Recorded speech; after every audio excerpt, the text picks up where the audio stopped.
Discipline மேலே other இதெல்லாம் build பண்ணார். அதாவது வந்து sales skill, marketing skill, team building skill, அப்புறம் மேனுஃபேக்சரிங் ஸ்கில்லு, டிஸ்ட்ரிபியூஷன் ஸ்கில்லு, அதுக்கப்புறம் அந்த மாதிரி புது புது ஸ்கில்லெல்லாம் அதுக்கப்புறம் வந்து கற்றுக்கிட்டு அதுக்கப்புறம் அவர் அந்த கண்டினியூஸ் லேர்னராக இருந்தார். எதுனாலும் வாழ்க்கையில் வந்து ஒரு மனுஷனால் கற்றுக்க முடியும் அப்படின்றதுக்கு வந்து அவர் ஒரு முக்கியமான ஒரு எக்ஸாம்பிளாக வந்து நான் சொல்லுவேன். நான் இந்த மாதிரி வந்து என்னை சுற்றியே வந்து நிறைய வந்து விஷயங்கள் என்னையும் எங்கள் வீட்டிலே இருந்தது. ரோல் மாடல்ஸு, நல்ல விஷயங்கள் அதெல்லாம் வந்து என்னை சுற்றியே இருந்தது. எனக்கு ஒரு மிகப்பெரிய இது.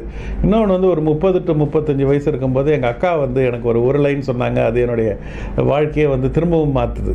அவங்க சொல்கிறாங்க வந்து பிஸ்னஸ் அது வந்து என்ன சொல்கிறாங்க, you are responsible for your own life and your own success. நீ தான் உன்னுடைய வந்து வாழ்க்கைக்கும் உன்னுடைய வெற்றிக்கும் சூத்திரதாரி அப்படின்னு சொல்கிறாங்க. அது என்னடா இது இப்படி சொல்கிறாங்க, இது வரைக்கும் வந்து